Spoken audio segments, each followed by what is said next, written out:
제4과 미국 침례교의 기원, 제4과 미국 침례교의 기원, 같은 17세기고요. 영국 침례교회보다 약 한 20, 30년 정도 늦은 것 같습니다. 그래도 거의 같은 그 세기, 같은 시대, 17세기 초반에, 17세기 그 전반에 발전했기 때문에 이렇게 침례교회에서는 그 영국, 미국 이렇게 교제가 구성이 되고, 주로 이렇게 영미 침례교회사 중심으로 공부가 됩니다. 물론 뭐 영국, 미국 말고도 있지만 여기서 이제 중요한 발전이 이루어졌기 때문에 영미 침례교회사 위주로 됩니다. 자, 미국 침례교회 기원, 초기 식민사. 미국의 초기 역사에서 가장 오해되고 있는 점 중에 하나는 보통 이민자가 종교의 자유를 찾아 이민을 했고 신대륙에서 종교의 자유를 베풀었다고 생각하는 것이다. 둘 다 틀렸다 이 얘기죠. 사실은 초기 이민자 일부가, 극히 일부가 종교의 자유를 찾아서 신대로 이주한 거고, 또 종교의 자유를 찾아놓고 나서는 자기가 믿는 방식으로 믿지 않는 사람들에게는 자유를 주려고 하지 않았다. 그러니까 이민자의 상당수는 어떤 그 성공을 위해서, 경제적인 부를 위해서 먹고 살려고, 성공해 보려고 어떤 그런 모험심, 탐험심, 또 어떤 기존 세력을 벗어나 보고 싶은 마음, 또 일부는 그 범죄자들이고 또 감옥에 갇힌 사람들이 또 자유를 주면서 신대륙으로 가게 되는 그런 경우도 있었죠. 자, 그리스도교 역사에서 진정한 종교 자유의 개념은 종교개혁 이후에 발견한 진리이다. 그러니까 이 종교개혁 이후에 특별히 이 처음으로 종교 자유의 개념을 발전시킨 사람들은 재침례교도들이죠. 우리가 교회사에서 이 재침례교에 대해서 좀 자세하게 공부할 기회를 가져야 되겠습니다. 자, 초기 이주의 역사. 영국의 첫 번째 식민지는 1607년 5월 14일에 시작된 버지니아 식민지의 제임스 타운이다. 그 제임스 강 하구에 있는 섬, 버지니아주 가운데를 관통하는 그 강 이름이 제임스 강인데요. 이 제임스 강 하구에 있는 섬이 아무래도 인디언의 그 공격에서 좀 방어하기가 좋았기 때문에 여기에서 그 시작된 것으로 그렇게 알고 있습니다. 자, 버지니아 식민지는 처녀로 일생 동안 지내고 영국을 통치한 처녀 여왕인 엘리자베스를 따라서 지은 이름이다. 엘리자베스는 이제 1603년에 이제 사망하고 또 킹 제임스 1세가 이제 영국에 와서 스코틀랜드 킹 제임스 6세가 킹 제임스 1세로 와서 통치하지만 이 버지니아 식민지를 만들 때 제임스 주 이렇게 만들지 않고 버지니아 주, 이 엘리자베스의 별명이 바로 벌진이기 때문에 벌진 퀸이었기 때문에 벌지니아라고 이렇게 이름을 지은 겁니다. 마찬가지로 제임스 강도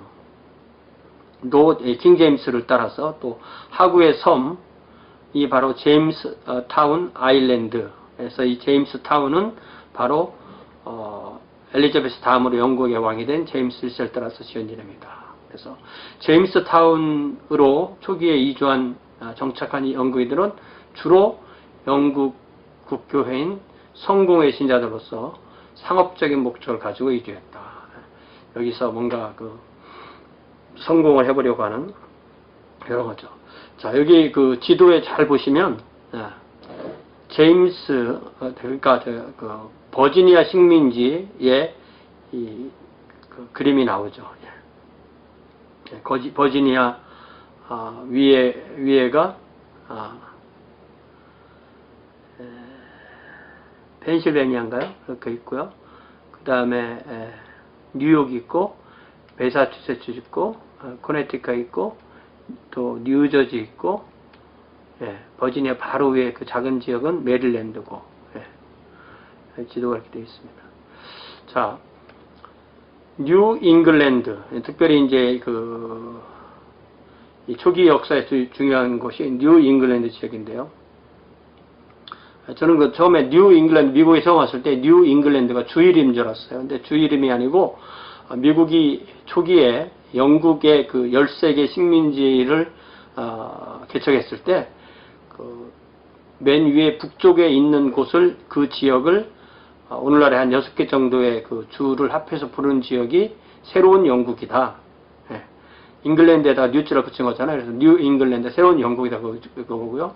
그 다음 중간 부분은 중부 식민지, 또 조지아까지 내려오는 남부는 남부 식민지. 그래서 지금도 보통 남부, 그러면 저는 이제 아주 남쪽인 루이지애나에 있기 때문에, 루이지애나가 남쪽인데 왜 조지아를 보고 남쪽이라고 그래? 이렇게 생각하지만 사실은 미국 역사에서는 뉴 잉글랜드, 중부 식민지, 남부 식민지 이것이 있었기 때문에 우리가 볼 때 상당히 북쪽도 남부라고 부르더라. 이것을 좀 알게 됐습니다.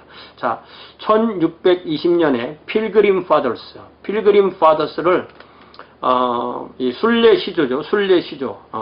이분들이 메이플라워호를 타고 영국의 영국의 플리머스를 떠나서 미국에 와서 도착한 곳이 동타에서 정착한 곳이 바로 그곳에 도시를 세웠는데 그 도시 이름을 플리머스라고 다시 이름을 지었다. 뉴 플리머스 이렇게 안 지은 거죠. 플리머스에 출발해서 영국의 플리머스에 출발해서 미국의 플리머스로 왔다. 이런 거죠. 자, 좀 더 자세하게 보면 이 필그림 파더스는 우리가 침례교에서 초기에 일반 침례교 배울 때 배웠던 것처럼 처음에는 분리주의자로서 영국에 있을 때는 먼저 존 스마이스와 함께 링컨주 게인스보로시에 있었던 분리주의 교회를 형성했었죠.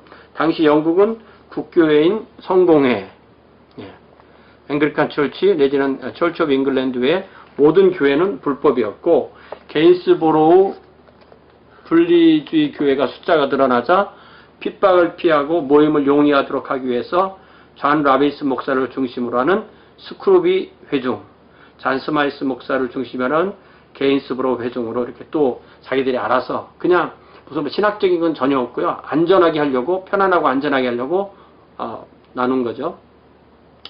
그러나 계속되는 정부의 핍박의 손길이 점점 다가오자 두 회중 다 종교의 자유를 찾아서 고국을 떠나기로 결정했는데, 그들이 떠나기로 했던 것은 종교의 자유가 허용되었던 네덜란드. 오늘날은 네덜란드라고 하지만 그때는 홀랜드라고 했었고요. 이 홀랜드를 한자로 번역한 단어가 바로 화란입니다. 자, 그래서 이 타머스 해리지의 이 재정 후원으로 두 회중이 1608년에 화란으로 이주했는데, 스크루브 회중은 라이덴에, 게인스보로 회중은 암스테르담에 정착한 거죠. 우리가 일반 침례교 공부할 때 다 공부한 겁니다. 자, 존 스마이스 회장은 네덜란드 암스테르담에서 1609년 역사상 최초의 침례교를 이루고, 그 일부가 1611년 타머스 해리지와 함께 영국으로 돌아와서 영국 외곽 스피탈힐드 위에 영국 땅 위에 최초의 침례교를 세웠다. 이것도 우리가 이제 몇 번 공부해서 어느 정도는 이제 머릿속에 박힌 내용이라고 할 수 있습니다. 자, 그러면 이 존 라미스 회중은 어떻게 됐냐? 존 라미스 회중은 라이덴에 거하면서 분리주의에서 완화되어 독립주의로 전환했다. 분리주의는 영국 국교를 완전히 썩었다라고 하지만, 독립주의는 영국 국교회는 아직도 진정한 교회이지만 썩었다. 진정한 교회이다. 그렇기 때문에 둘 다 인정하는 그런 입장으로 바뀐 거죠. 그들은 자신들의 신앙적, 민족적, 경제적 정체를 지키기 위해서 신대륙 이주를 결정했다. 자, 이 신앙적 정체를 지킨다는 것, 이게 뭐냐면은 이 네덜란드에서 자신들의 그 정체가 없어지면, 점점점 흔들려지면, 이게 정확하게 요 자신들이 가지고 있던 신앙, 특별히 독립주의에서 신앙을 그대로 지키기가 환경이 어려운 거죠. 민족은 더 그렇죠. 조금 있으면 자녀들이 결혼하게 되고, 언어를 잃어버리고, 또 더 나아가서 이 사람들은 농부들인데, 직업이 농부인데, 이 네덜란드는 이 상업이 발전한 것이라 이 먹고 살 길이 막막했어요. 그래서 신대륙에 가서 농사를 져야 되겠다. 이런 생각을 하게 되고, 그래서 그 중에 일부가, 전체가 다 아닙니다. 일부가 1620년에 메이플라워를 타고 매사추세츠주에 도착해서 플리머스를 개척합니다. 자, 이 메이플라워에 102명이 탔는데 그 중에 한 절반이 좀 부족하게 한 절반 정도가 이 필그림 파더스들이고요. 또 절반 정도는 그냥 일반 이 상업적인 목적으로 그 배를 탄 사람들인데, 같이 한 곳에 내리게 됐고 또 중간에 많이 죽고, 그래서 같이 처음에 이 사람들이 섞여서 이 플리머스를 개척하게 되는 것입니다. 그들은 신대륙에 회중교회를 세웠습니다. 그러니까 이게 침례교회가 아닌 거죠. 정확하게 말해서 회중교회는 유아 세례를 인정하고 또 영국 국교회도 인정하고, 그렇지만 이 독립교회를 세운 거죠. 회중교회를 그 주에 유일하고도 공식적인 the only and official religion. 이 말은 무슨 말이죠? 국가교회이고 또 종교의 관용이나 종교의 자유 이런 것을 전혀 인정하지 않겠다는 거죠. 그들의 꿈은 자신들의 통치 영역 내에서 이상적인 국가교회를 이룩하는 것이었다. 그래서 그들은 그리스도교의 다른 종파, 이단, 타종교, 무종교, 그들에게 관용하거나 그들에게 자유를 주려는 이들을 전혀 가지고 있지 않았다. 이렇게 이런 마음이 없으면 결국은 자기들이 가지고 있는 신념으로 그 신념에 따라오지 않는 사람들을 핍박하게 되는 거죠. 이게 아직까지 이 사람들의 종교의 자유의 개념 자체가 성립이 되지 않았던 것입니다.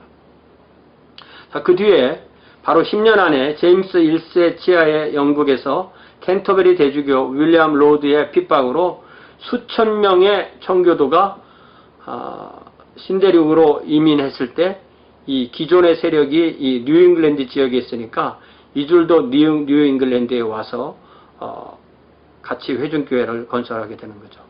자, 우리가 여기서 많이 그 추수감사절 때가 되면 많이 설교를 통해서 얘기를 하기도 하고 듣기도 하는 이 초기에 이 필그림 파더스들이 어떻게 인디언 토착 네이티브 아메리칸 원래 살고 있던 선주인들의 도움을 받아서 그들이 살아남았나. 왜냐하면 처음에 도착한 때가 11월이었고 그리고 그 겨울을 날 때 많은 사람 올 때에도 배에서 죽고 또 겨울을 나면서 또 죽고 할 때 이들을 토착민들이 도와주지 않고 토착민이 농업이나 먹고 살 수 있는 방법을 알려주지 않았다면, 그리고 그들을 적대적으로 대하고 그들을 죽이거나 전쟁을 했다면 이 사람들 절대 살아남을 수 없었던 그런 거죠. 그러니까 이 미국은 처음부터 이 인디언들의 이 도움을 받지 않으면 정착할 수 없었던 그런 상황이었는데, 나중에는 결국 인디언들을 네이티브 아메리칸과 전쟁을 해서 결국 거의 100분의 1 정도로 숫자가 줄고 나라를 세우게 된 그런 흑역사가 있는 거죠. 이 부분은 역사에서 정확하게 얘기하고 있는 거고, 또 흑인 문제도 오늘날도 심각하지만 흑인들도 아프리카에 있는 흑인들이 자기들이 오고 싶어 온 게 아니니까 노예로 데려다가 농사 짓게 하려고 그렇게 한 것이기 때문에 흑인 문제나 이런 인디안 문제 이런 것은 미국이 그냥 지고 있는 짐처럼 그렇게 이해를 해야 될 것 같습니다. 자, 뉴잉글랜드 지역의 세 개의 주들이 매사추세츠, 코네티컷, 뉴햄프셔는 회중교회를 국가교회로 세우게 되었다. 회중교회의 특징은 칼뱅주의 신학, 회중정책, 타교에 대한 비관용 정책, 그리고 유아 세례를 인정하는 그런 칼뱅주의라는 것을 기억을 해야 되겠죠. 그 다음에 중부식 민지와 남부식 민지. 그러니까 이 초기 13개를 세소로 나눠서 뉴잉글랜드, 중부식 민지, 남부식 민지 이렇게 말하죠. 중부식 민지의 뉴욕주는 성공회로 국가교회로, 또 남부식 민지는 다 영국 선교회로 국가교회로. 그래서 남부에 속하는 이 주가 메릴랜드, 버지니아, 노스캐롤라이나, 사우스캐롤라이나, 조지아. 그래서 결국 초기의 주 중에 9주가 국가교회를, 국가교회를 설립하면 종교의 자유를 인정하지 않는 거죠.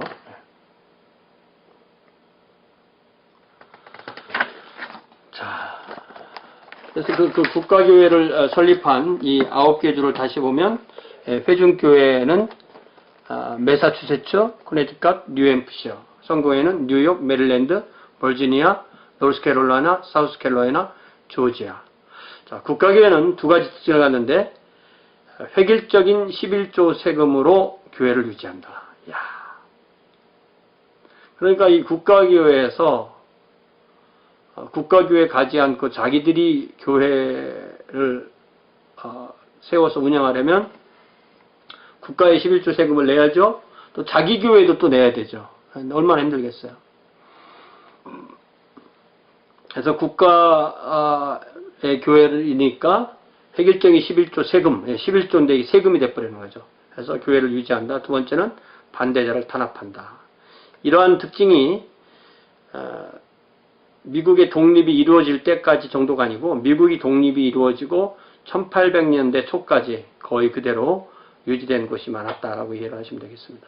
자, 그러나 종교의 자유 혹은 관용을 실현한 주들도 있었는데 로드 아일랜드는 라저 윌리엄스에 의해서 세워졌고 완벽한 종교 자유가 주어졌다. 펜실베니아 주는 윌리엄 펜에 의해서 세워졌고 광범위한 종교 관용이 이루어졌다. 이런 게 이제 기본적인 그런 배경입니다. 자, 미국의 초기 침례교도는 영국의 침례교도처럼 핍박을 받았고 침례교도는 초기에는 뉴잉글랜드에 그 후에는 중부 식민지에 그리고 나중에는 남부까지 쭉 뻗어나갔다. 예. 자, 거기 이제 뉴 잉글랜드에 대한 그 설명 제가 아까 말한 것대로 여기 뉴 잉글랜드는 여기에 빨간 부분, 현재 미국 동북부에 위치한 6개의 주, 메인, 뉴햄프셔, 버몬트, 매사추세츠, 로드아일랜드, 그리고 코네티컷. 처음에 이제 버몬트는 따로 되었던 주가 아니었죠. 자, 이 상황에서 침례교회사는 이 교회사에서는 이 필그림 파더스들이 훨씬 더 많이 이렇게 초점이 맞춰지는데 침례교회사에서는 이 라저 윌리엄스에 훨씬 더 초점을 맞춰줍니다. 왜냐하면 이 라저 윌리엄스가 침례교회를 세웠다는 거 하나가 중요한 거고요. 또 하나는 이 사람이 로드 아일랜드를 만들면서 종교의 자유를 완벽하게 실행했다는 것. 그리고 그것이 1630년대에 이루어진 이 일이 나중에 미국이 1770년대에 독립하면서 그 모델이 그대로 이어져서 종교와 정치의 분리, 또 종교의 자유 이런 것이 이루어졌다는 점에서 라저 윌리엄스의 위대성이 나타나게 되는 겁니다. 자, 그래서 이제 라저 윌리엄스에 대해서 좀 자세하게 보겠습니다. 라저 윌리엄스는 0383.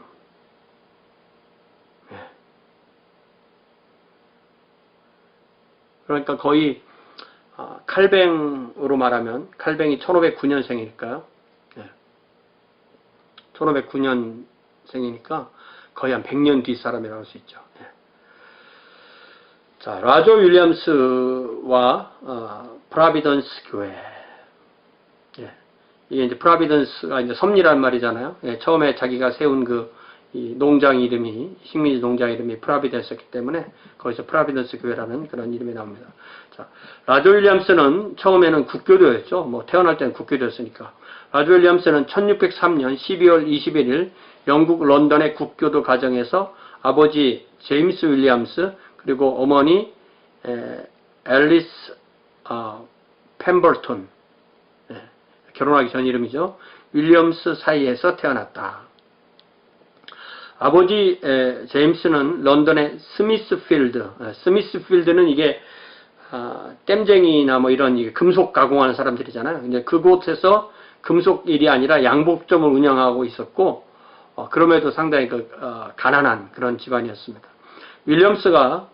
라저 윌리엄스가 소년이었을 때 그의 집에 있던 스미스필드 근처에서 이단자들에 대한 화형이 주로 이루어졌다고 그래요. 거기에서 뭐 이단이라는 것은 뭐 청교도들이나 분리주의자들. 참 아찔한 얘기죠. 그런 화형이 종종 조여졌고 그는 이런 장면을 직접 보며 자랐을 것으로 추정을 해볼 수 있죠. 그랬을 때 아주 어릴 때부터 그 사람들이 왜 죽나 이런 생각을 하면서 종교의 자유에 대한 이 신념을 갖게 되었을 것이 아닌가 이렇게 추정해 볼 수가 있습니다. 라저 윌리엄스가 10대 소년이었을 때 당시에 유명한 법조인이었고 한때 영국의 대법원장까지 올라간 에드워드 콕 경, 썰 에드워드 콕. 예. 그러니까 이분은 이제 나이가 많은 거죠. 52년에 태어나서 34년에 돌아가셨으니까 서기로 발탁됩니다. 위에 참 보시면 알겠지만 이 라저 윌리엄스도 80세까지 살았어요. 아주 많이 살았죠. 예. 윌리엄스는 이 콕경의 후원으로 런던에 있던 셔튼 공립학교에 수학합니다. 여러분 여기 셔튼 공립학교가 영어를 어떻게 쓰는지 보세요. 셔튼 하스피럴이잖아요. 예. 그래서 이거 갖다 우리가 셔튼 병원 이렇게 하면 안 돼요. 그래서 제가 이 미국에 와서 최근에 알은 건데, 미국 병원이 클리닉하고 이 하스피럴을 구별하더라고요. 클리닉은 모든 직원이 아침에 출근해서 저녁 퇴근하는 거예요. 그러니까 이건 입원실이 없습니다. 근데 병원에는 입원실이 있는 거예요. 그러니까 옛날에 이 하스피럴이라는 이름으로 이 학교가 되었다는 얘기는 결국 이 학교가 기숙학교라는 얘기죠. 먹고 잘 수 있는 그런 학교. 그래서 제가 살고 있는 이 미국 루이지애나주가 서든 하스피탈리티라는 곳으로 유명한데, 이 하스피탈리티라는 것은 이제 우리가 보통 환대 이렇게 번역하는데 번역이 마땅치 않은 거죠. 하스피탈리티는 뭐냐면 조건을 따지지 않고 이 손님을 먹여주고 재워주고 하는 거예요. 이 사람이 먹여주고 재워준다는 얘기를 잘 생각해 보면 이 쉬운 일이 아니거든요. 화장실, 잠자리, 어떤 위생, 또 어떤 윤리, 이런 게 다 관련되는 문제거든요. 그래서 이게, 사람이 집에 와서 잔다. 이건 대단한 거예요.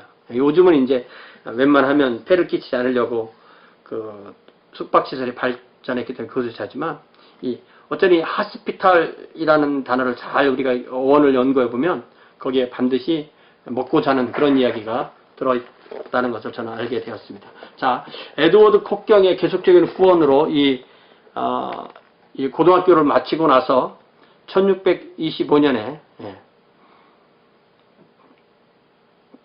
좀 늦게 캠브리지의 펜브로크 대학.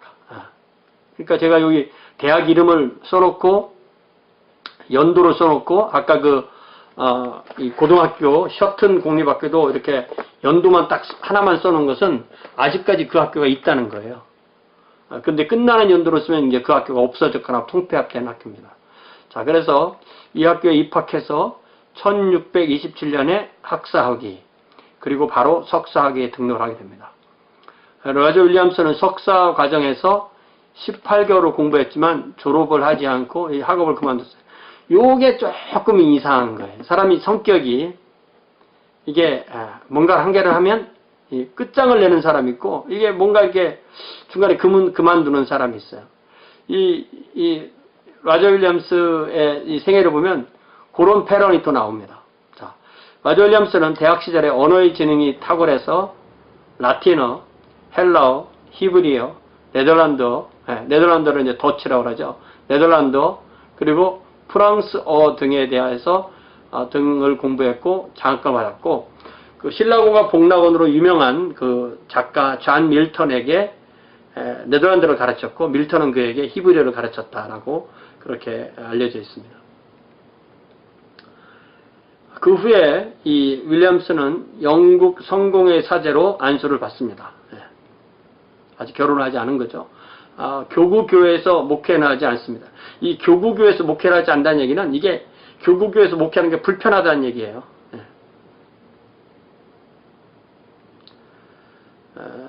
대신에 그는 에섹스군이 나중에 침례교회에서 유명한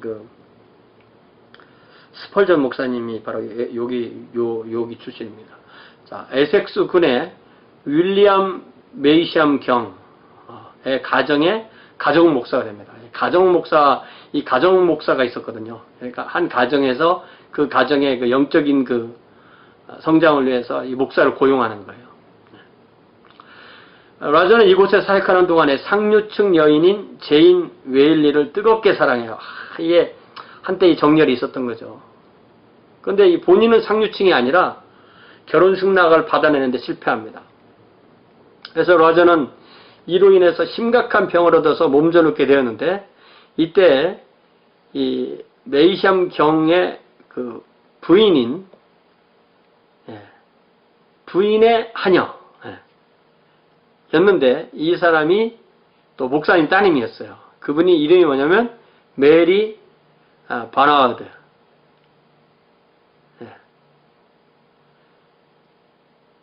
라저보다 한 6살 정도 어리고, 그런,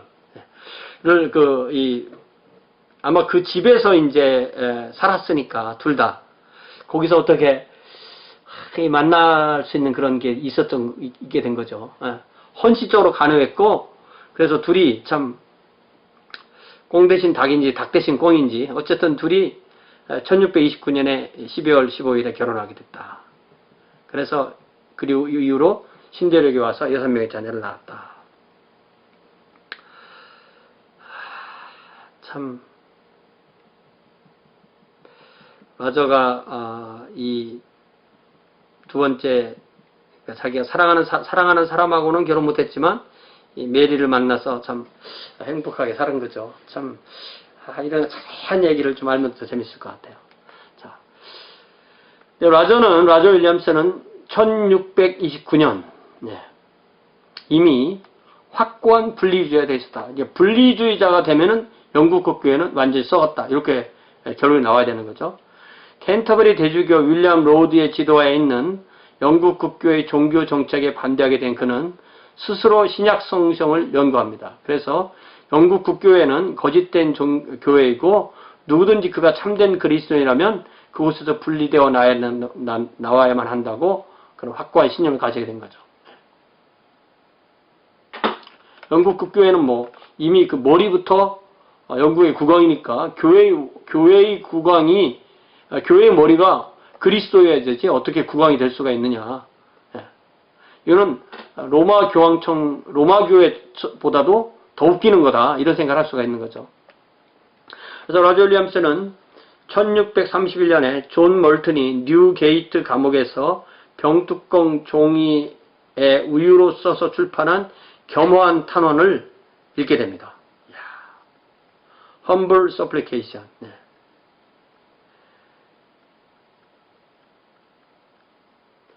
이렇게 그러니까 잔 스마이스부터 시작돼서 타머스 해리즈로, 또 레오나르드 부시로, 또 존 몰튼으로 이어지는 종교 자유의 사상이 이 책을 통해서 라저 윌리엄스에게 딱 이게 전달되는 거죠. 이게 참 이거는요, 아무리 보수주의의 입장에 있다 하더라도 이러한 것을 그냥 자유주의 이렇게 치부할 수가 없습니다. 자, 젊은 분리주의자로서 윌리엄스 부부는 영국에서의 삶 그 자체가 너무나 황폐했어요. 그러니까 환경이 안 되는 거죠. 이때 마침 신대륙 매사추세츠만 식민지의 보스턴 북쪽에 있는 살렘교회, 더 처치의 살렘에서 목회자 청빙이 들어옵니다. 그래서 윌리엄스 부부는 1630년 12월 1일 배를 탔는데 그 배 이름이 라이언 호였고, 56일 동안 항해한 끝에 1631년 2월 5일에 보스턴에 도착합니다. 여러분 김용국 교수님이 쓰신 이 미국 침례교회사 부분에 이게 나오는데, 이게 2월 5일에 도착했다고 되어 있는데 그 책에서는 3월 5일 이렇게 써놓은 것 같아요. 그거는 이제 책을 만드시다가 약간 실수할 수가 있죠. 이렇게 그런 것을 우리가 잘 봐가면서 공부를 해야 됩니다.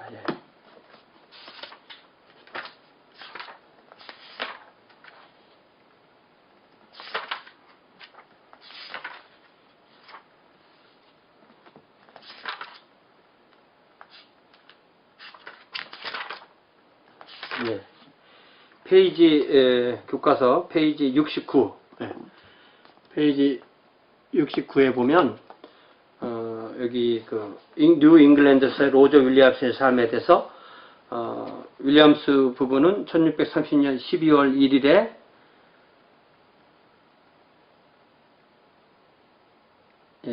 미국으로 향하는 배를 올라탔고 약 3달간의 항해 끝에, 여기서 3달이라고 생각했는데 56일 항해 끝인 2월 5일에 보스턴에 도착이 되는데, 여기서는 3월 5일에 보스턴에 도착했다. 그런데 자료를 찾아보면 2월 5일이 맞는 것 같아요. 자, 당시 로저 윌리엄스의 나이는 27살. 그때 이제 윌리엄스 콕 경의 딸과 이렇게 편지를 주고받았는데, 그 딸에게 편지를 쓸 때 이렇게 씁니다. 로드 감독이 이 땅 밖으로까지 나를 추격하였을 때 이는 나에게 죽음처럼 고통스러웠고, 나의 양심은 국교회와 그 의식들과 그 감독들에 대항하도록 설득되어졌다. 이 로드 감독은 뭐 자기 영국 선교를 따르지 않는 사람들 무조건 잡아서 죽이는 사람이었으니까 뭐 살아있는 것도 죽음처럼 힘든 그런 상황이었던 거죠. So it was bitter as death to me when Bishop Rhodes pursued me out of this land. 막 그냥 그러니까 이게 쫓아낸 것처럼 될 정도로 힘들었다는 거죠. And my conscience was persuaded against the national church and ceremonies and bishops. 이거 잘 보면 이게 수동태잖아요, 수동태. 예. 그러니까 내 양심을 이렇게 설득한 그 주체는 안 나와요. 이 주체를 저는 성령께서 내 양심을 그렇게 설득하셨다. 내 양심은 설득되어졌다. 그래서 성령께서 그 국교회를 반대해라. 그 의식을 반대하라. 그 감독을 대항하라. 그렇기 때문에 그렇게 나는 그것을 대항해서 이렇게 행동을 했다. 그런 의미로 글을 씁니다. 자, 110페이지로 넘어가서요. 로저 윌리엄스가 이제 어떻게 종교의 자유에 대한 결론을 내리게 발견을 하게 되는지를 이제 보면요. 로저와 이 메리 윌리엄스 부부가 보스턴에 도착하자마자 영국으로 돌아가는 이 보스턴의 그 한 교회의 목회자. 그때 이제 정식 명칭은 그때 그 자리는 교사였었어요. 그 자리가 비니까 마침 영국에서 이제 사람이 하나 들어온다니까 그 사람을 우리 교회로 초빙하자 이렇게 청빙을 한 거예요.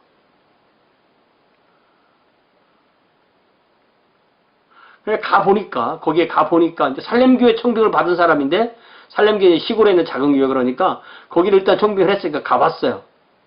가보니까 그 교회가 unseparated church, 분리되지 않은 교회다. 그래서 잔 카튼 주니어에게 이렇게 편지를 씁니다. 그 편지를 쓴 내용을 이제 first primary source니까 한번 읽어보면, 보스턴에서 만장일치로 교사로 선출되었지만 나는 내 양심의 명령에 따라 그 제안을 거부하고 플리머스로 떠났는데, 왜냐하면 이는 내가 그들을 조사해보고 그들과 회의를 한 결과 그들이 분리되지 않은 사람들임을 알았고, 그런 사람들을 위하여 목회를 할 정도로 내가 대범하지는 않았기 때문입니다. 대범한 말인데 자기는 대범하지 않다 이렇게 말하죠. Being unanimously chosen teacher at Boston, I consciously refused and withdrew to Plymouth because I durst not officiate to an separate people, as upon examination and conference I found them to be. 이게 옛날 영어라 좀 어렵긴 한데 그런 의미인 것 같아요. 여기서 그 핵심적인 그 단어들이 몇 개가 있는데, 양심의 명령. 자기는 양심의 명령을 따르는 것이 양심의 명령을 따르지 않는 것보다 덜 대범한 거다. 이 양심의 명령을 거부하는 것은 가장 대범한 거다. 이런 개념이 있는 거죠. 양심의 명령. 또 이 분리되지 않은 교회라는 것은 영국 국교회와 이렇게 연관이 있는, 자기는 영국 국교회를 썩은 교회라고 생각하는데 이 교회는 영국과 연결된 교회이기 때문에 나는 그런 사람들을 위해서 목회하고 싶지 않다. 이 27살 때 이런 생각을 한 거예요. 이 젊은 패기라고 생각되죠. 근데 이 보스턴의 지도자들은 윌리엄스의 종교적 견해뿐만 아니라 그가 그들의 제안을 거부했다는 점에서 자존심이 엄청 상한 거죠. 야, 뭐 이런 놈이 다 있어. 너는 절대 용서할 수가 없어. 윌리엄스는 이미 이 보스턴 당국과 이 정치적으로, 종교적으로 이게 맞질 않습니다. 이 정치와 종교가 분리되지 않은 쪽이 이쪽 그 청교도들이나 이 사람들 청교도들이거든요. 청교도들이었고 자신은 정치와 종교는 분리되어야 된다라는 것을 분명하게 가지고 있었던 거죠. 그래서 로저 윌리엄스는 정부의 관료는 주민의 10계명의 첫 번째 판인 일세와 계명의 문제, 우상을 숭배한다든지, 안식일을 준수하다든지, 또 거짓된 예배를 드린다든지, 신성 모독을 한다든지 이런 문제에 대해서는 관료는 그 문제에 대해서 형벌을 가할 수 없다라고 그렇게 믿었어요. 즉 정부의 관료는 종교적인 문제에 대해서는 아무런 권한이 없다는 것입니다. 이 정신은 곧 시민은 누구나 종교적인 문제에 있어서 다른 견해를 가질 수 있다는 것을 의미합니다. 이게 열려있지 않으면 우리가 배우는 것이 성령님의 가르침인지 아닌지를 우리가 어떻게 할 수 있냐는 거죠. 윌리엄스는 이거를 양심의 자유, 영혼의 자유, soul liberty. soul liberty는 이게 양심의 자유보다는 영혼의 자유 이렇게 말할 수 있는 거죠. 내 영혼은 하나님께 속한 거기 때문에 어떤 관료나 정부나 사람이 그것을 강압할 수 없다는 거죠. 윌리엄스의 이러한 사상은 150여 년 후 미국이 독립하여 정부를 세울 때 교회와 정치의 분리, the separation between church and state, 정종 분리, the separation between state and church, 종교와 정치, 이제는 교회와 정치, 정치와 교회, 분리의 원칙에 깊은 영향을 주게 됩니다.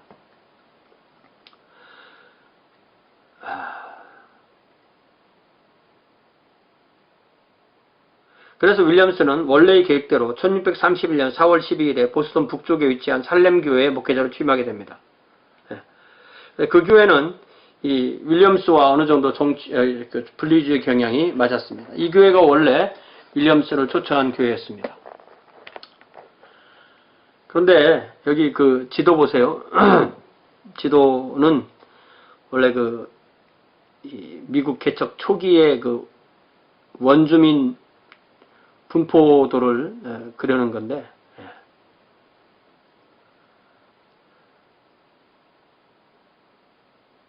이런 지도 자세히 쳐다보면 배울 거 많아요.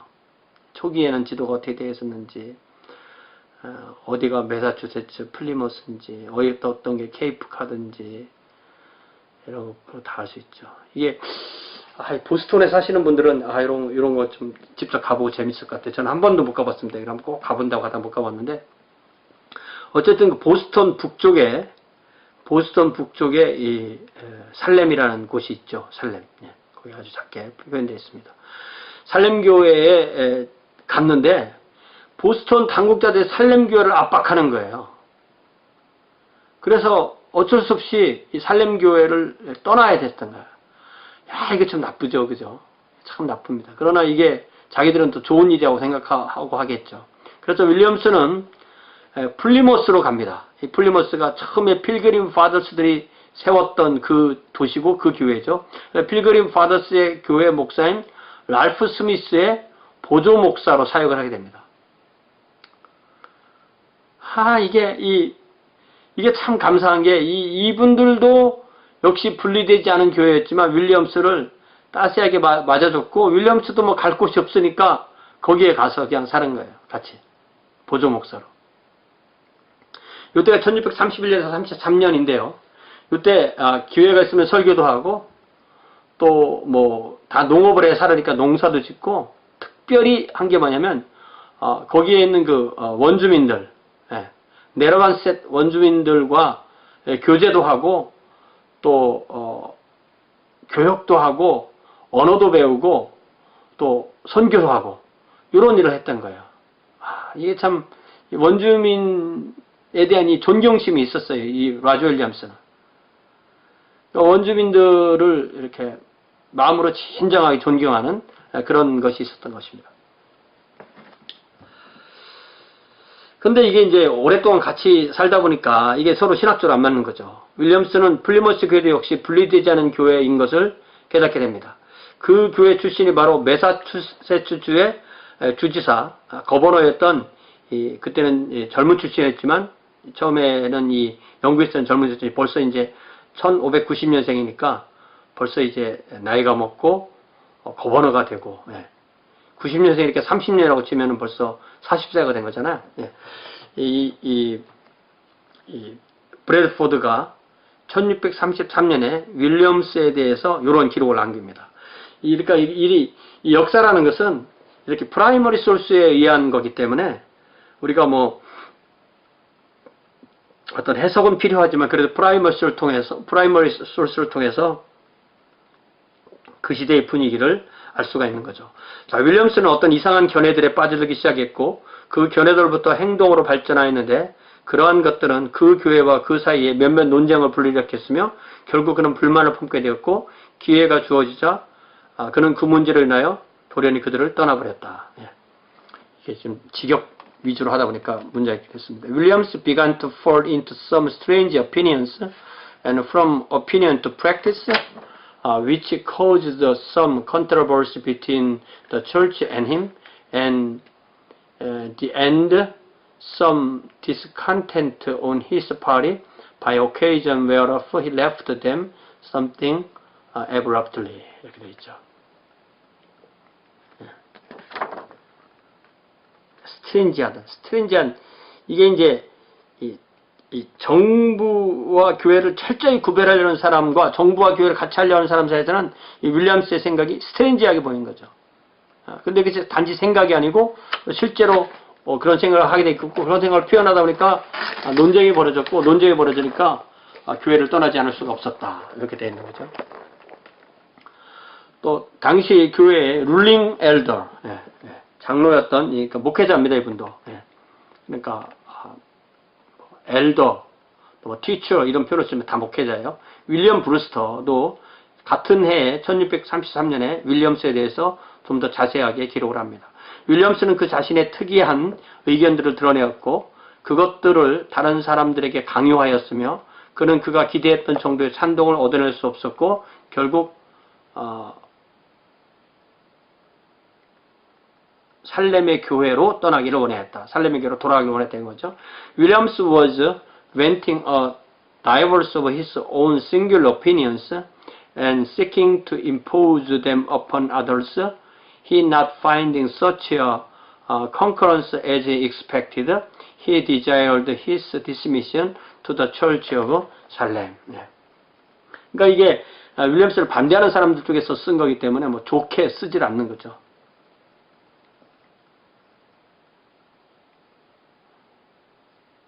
그래서 윌리엄스는 또 브루스터는 또 윌리엄스가 잔 스마이스와 같다. 그거 생각한 거죠. 그러니까 이게 영국의 잔 스마이스, 미국의 라조 윌리엄스 이런 사람들이 이 국가와 종교를 하나로 보는 사람들의 입장에서는 아주 건전한 이런 사람들로 보게 됩니다. 윌리엄스는 암스테르담의 자기 세례자 존 스미스 씨가 했던 것처럼 동일한 완고한 분리주의자와 아나베프티스의 길로 달려가게 될 것 같다. Williams would run the same course of rigid separatism and Anabaptistry which Mr. John Smith, the Sea Baptist at Amsterdam, had done. 이 잔 스마이스에 대해서 이렇게 라스네임을 SMITH라고 이렇게 번역하는 경우도 있어서 저도 그래서 그냥 열어서 스미스라고 이렇게 써봤습니다. 동일한 사람입니다. 그래서 아주 완고한 이 분리주의 그리고 그 당시에는 이 침례교회 초기는 이 침례교회와 이 재침례교도 구별을 잘 못했기 때문에 그들을 그냥 무조건 아나베프티스트라고 이렇게 불렀던 것이 여기 또 나옵니다. 여기 나오는 대로 이 잔 스미스는 이 바로 그 시베프티스트, 시베프티스트를 저는 그 자기 세례자 이렇게 번역하는 거죠. 예.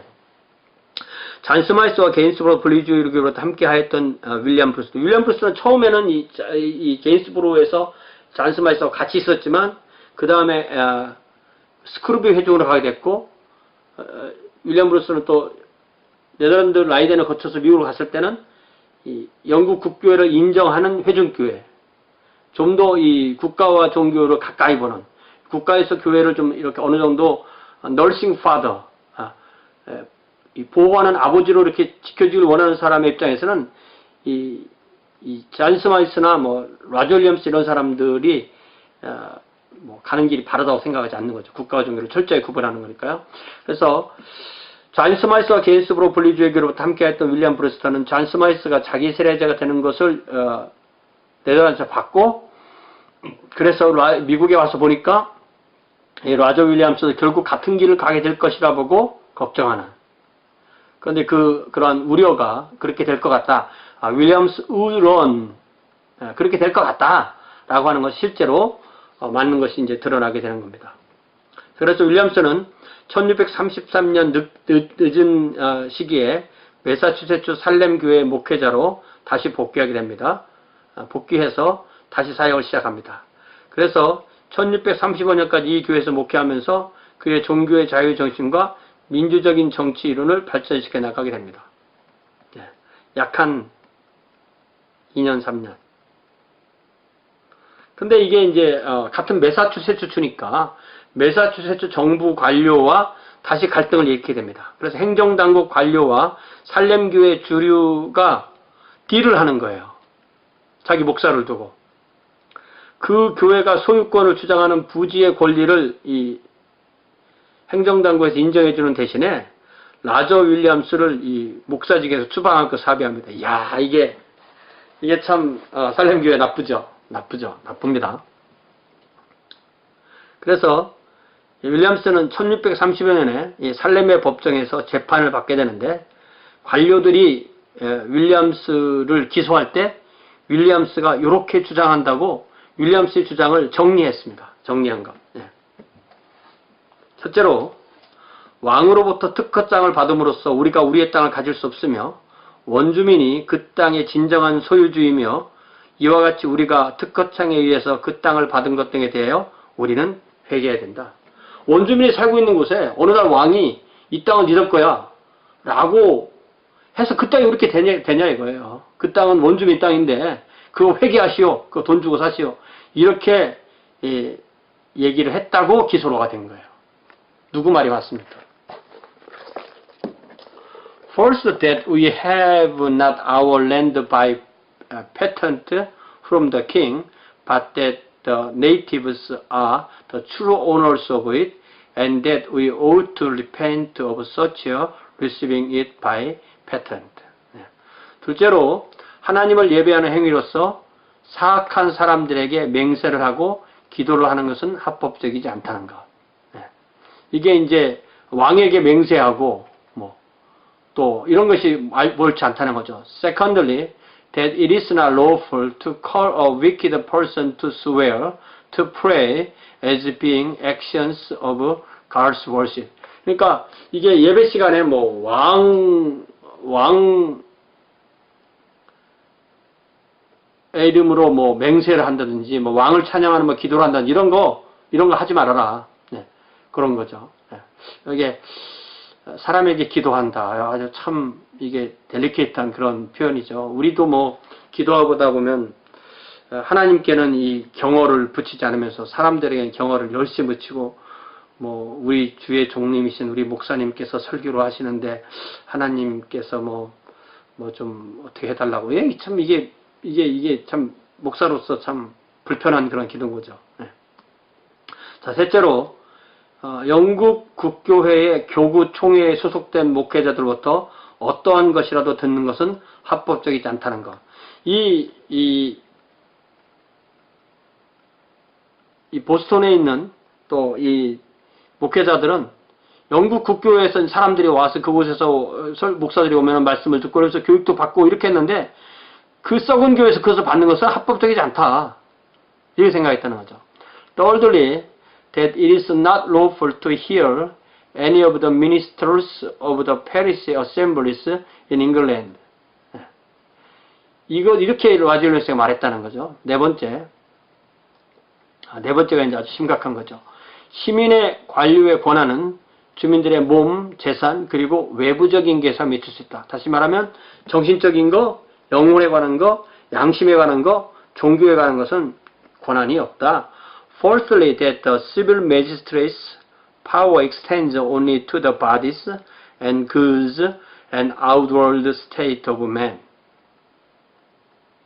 와, 강력하죠. 예.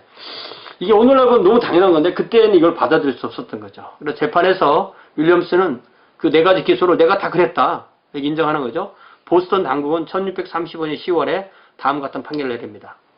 라저 윌리엄스 씨는 행정당국의 권위자들을 대항하여 다양하며 새로운 그리고 위험한 사상들을 주장하고 공포하여 왔으며 또 아직도 처리하지 않고 동일한 것들을 주장하고 있기 때문에 그러므로 이 법정은 선고하기를 라저 윌리엄스 씨는 지금부터 오는 6주 동안 이내에 이 통치 관할 구역으로부터 추방되어야만 한다는 명령을 내렸다.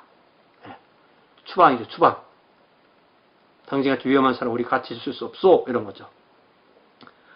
Whereas Mr. Roger Williams has broached and divulged diverse new and dangerous opinions against the authority of magistrates and yet maintains the same without retraction, it is therefore ordered that the said Mr. Williams shall depart out of this jurisdiction within 6 weeks now next ensuing. 아, 참 옛날 영어들 스펠링 참 대단하죠. 네.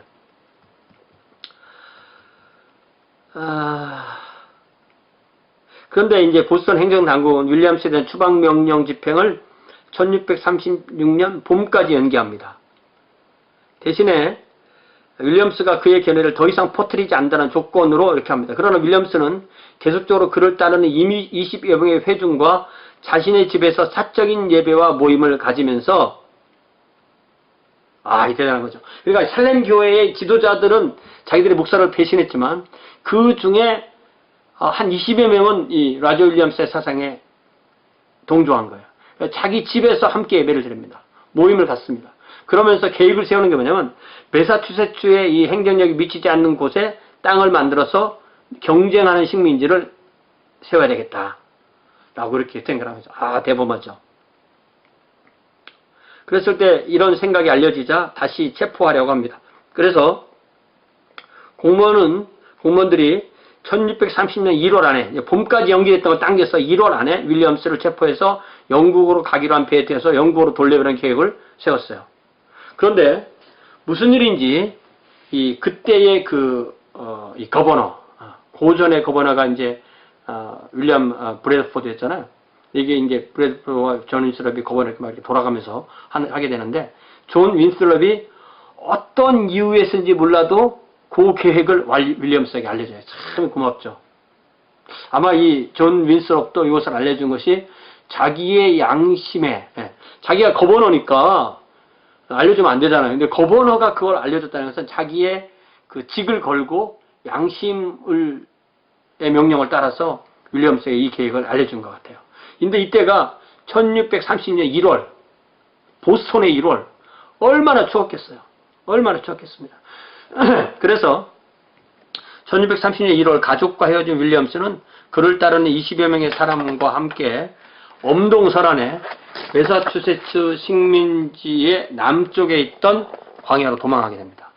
왜냐하면 잡히면 영국으로 끌려가니까 계획을 세운 게 있으니까 도망칩니다. 그들은 한겨울의 광야에서 추위와 굶주림으로 광야로 가면 거의 죽는 거죠. 그런데 그들은 윌리엄스가 플리머스에서 사역하는 동안에 친분을 쌓아왔던 영국 원주민 네러간셋 저게 거주지로 도피하게 됩니다. 야, 요게 하나님의 섭리 같아요. 예. 이 윈스럽이 알려준 것도 참 하나님의 섭리인데, 광야로 도망쳤는데 그곳에 원주민들이 살고 있었고 그 원주민들의 거주지를 알고 있었기 때문에 그곳에 가서 생명을 의탁한 거죠. 초기의 청교도들도 원주민 때문에 살았고 또 이 라저 윌리엄스도 이 원주민 때문에 살게 되는 이야기 나옵니다.